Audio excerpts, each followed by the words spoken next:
Good morning. We are starting with the module 3, and here in module 3 we are discussing about the energy systems first. And under energy systems in today's class we will be discussing about the introduction, classification and definitions of GCV and NCV. Let us see what are these chemical fuels. What are chemical fuels? Chemical fuels are the substances which contain carbon and hydrogen as their main constituents, okay, which on combustion with air or oxygen will be producing large amount of heat and light energies. So when the fuel is burnt in presence of air or oxygen, it will be giving rise to carbon dioxide, water with energy. General example for fuels are wood, coal, charcoal, petrol, diesel, kerosene, etc. And in this chapter we are discussing mainly about the chemical fuels.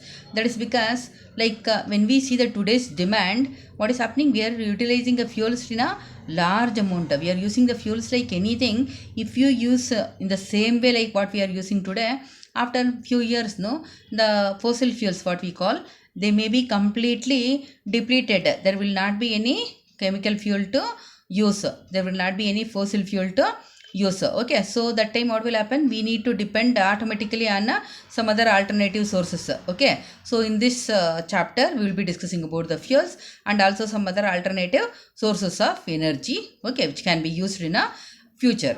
Okay, so the chemical fuels contains, as I said, carbon and hydrogen as their main constituents, and when it is burnt in presence of air or oxygen, will be producing large amount of heat and light energy. Coming to the classification of the fuels are mainly classified into three types. That is solid, liquid and gaseous fuels. Okay, what are the solid fuels? The solid fuels are characterized by its mass, composition, combustion residue, specific heat and other thermal properties. And example for this are wood, coal, charcoal, peat, lignite, etc. Okay, coming to the second one is liquid fuels. The liquid fuels are characterized by its composition, viscosity, density, specific heat and other thermal properties. Example for liquid fuels are petrol, diesel, kerosene, etc. Coming to the gaseous fuels, they are characterized by their composition, volume, pressure and thermal properties. And example for these gaseous fuels are LPG, CNG, biogas, etc. Okay, and on the basis of their occurrence, they are further classified into the primary fuels and secondary fuels. What are the primary fuels? Primary fuels are the one which are occurring from the nature directly. Okay, like wood, coal, crude petroleum, etc. These are all the example for primary fuels. Then what are the secondary fuels? Secondary fuels are the one which are derived from the primary fuels. Okay, I think you're understanding. Primary fuels are the fuels which are occurring from the nature directly. Okay, in that few can be used directly or they may need some processing to use. Secondary fuels, what are secondary fuels means? These are the fuels which are produced from primary fuels. Okay, example for this are charcoal, petrol, diesel, LPG, CNG, etc. These are all the examples for secondary fuels. Okay, so this is about the classification. Solid, liquid and gaseous, and it is further classified into primary and secondary. Primary solid is wood, secondary is coal and charcoal. Primary liquid fuel is crude petroleum oil, and coming to the secondary it is petrol, diesel, kerosene, etc. And primary gaseous fuel is a natural gas, and secondary gaseous fuels are CNG, LPG, etc. This is about the classification. And next, coming to the calorific value. What is this calorific value? Okay, like when we take a fuel, okay, fuels also will be having some characteristic. Okay, the fuel should have some characteristics. Generally when we say like it should not have a large amount of moisture content. If the moisture content is more, what will happen here? It will require large amount of energy to ignite itself. Okay, so the moisture content should be lesser, and after the fuel is burnt, no, it should not supposed to produce a large amount of ash content, because if it is producing ash content, it will be reducing the efficiency of the fuel, and also there will be a disposal problems. Okay, and it should be easy for transportation. It must be easily available. That is not happening in a today's state. Today's scenario, it cannot be, it can never be easily available. Okay, that is one of the property. It must be easily available. It must be easy for transportation. And one more thing is, it should have a moderate ignition temperature. Like if the ignition temperature is very high, we need to supply large amount of heat to ignite the fuel itself.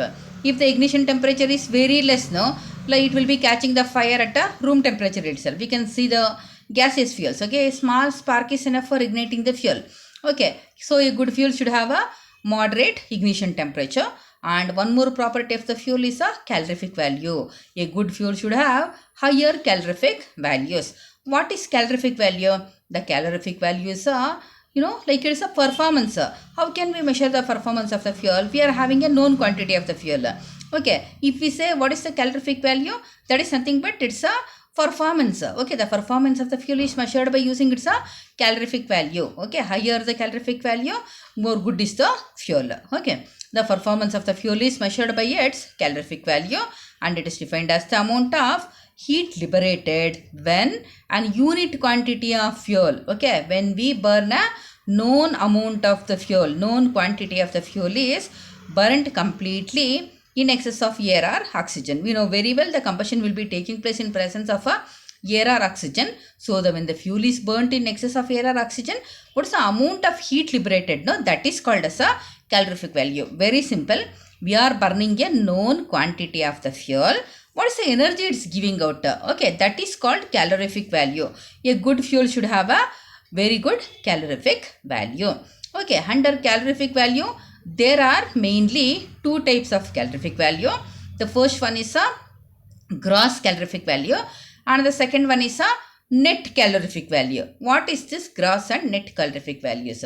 The gross calorific value is defined as the amount of the heat liberated when an unit mass of the fuel is burnt completely in excess of air or oxygen, and the products of the combustion are cooled to room temperature. What do you mean by this? Okay, we are burning a known amount of the fuel, that is fine. Okay, and the products of the combustion, which are the products of the combustion here? For this I can give you a best example as cooking in a pressure cooker. Okay, for example, you are cooking something in a pressure cooker. Okay, what do? We will put all the contents and we wait for 3 vessels, and what do? We are giving the cooker, okay, some time. Okay, let it take its own time and let it cool. Okay, after it is cooled only we are opening the pressure cooker, right?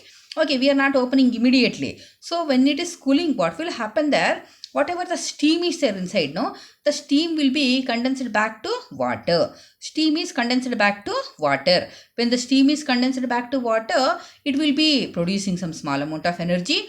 That is called as a latent heat of steam. Okay, so in the case of gross calorific value, the latent heat of steam is added. You think in a gross calorific value, we are heating something in a closed system like pressure cooker. Okay, for your understanding, I am referring these pressure cooker and all. You should not supposed to write. Okay, like for GCV, you have to assume we are heating a fuel in a closed system. So what will happen there? It will be, the products of the combustion, the steam is converted into water. It will be liberating some small amount of energy, that is called as a latent heat of steam. Okay, so the cooker is made in such a way that after it absorbs the latent heat of steam only, the contents will be cooked properly. Keep that in your mind. Okay, like we can if we try to open immediately by putting some water or something like that, okay, the contents will not be properly cooked. You can check if you want. Okay, so the latent heat of steam is needed in pressure cooker. It is synthesized in such a way. Okay, so in the case of gross calorific value, the products of the combustion are cooled to room temperature. So it will be adding some small amount of energy. So it is called as a gross or higher calorific values. Higher because small amount of heat is added there. Latent heat is added there. Coming to the net calorific value. What is net calorific value means? It is the amount of heat liberated when an unit mass of fuel is burnt completely in excess of air or oxygen, and the products of combustion are let off to the atmosphere. Okay, what is the meaning of let off to the atmosphere? Like you assume like we are heating in a open vessel. So in a open vessel, what is happening? The products of combustion are not added here. Okay, all the steam liberated is expelling out. Okay, so here the latent heat of steam is not added here. Okay, Fine. So always the gas calorific value is higher because it's having a latent heat of steam, and the net calorific value is value is also called as a lower calorific value because here the latent heat of steam is not added here. Okay, and the calorific value is expressed in a calories per gram in a CGS units and kilojoules per kg for solid and liquid fuels. Okay, and joules per cubic meter for gaseous fuels. Okay, in old CGS units it is referred as a calories per gram, and now in SI unit for solid and liquid fuels it is kilojoules per kg, and for gaseous fuels it is joules per cubic meters. Fine. Thank you. We'll be meeting with the next topic with the next slide.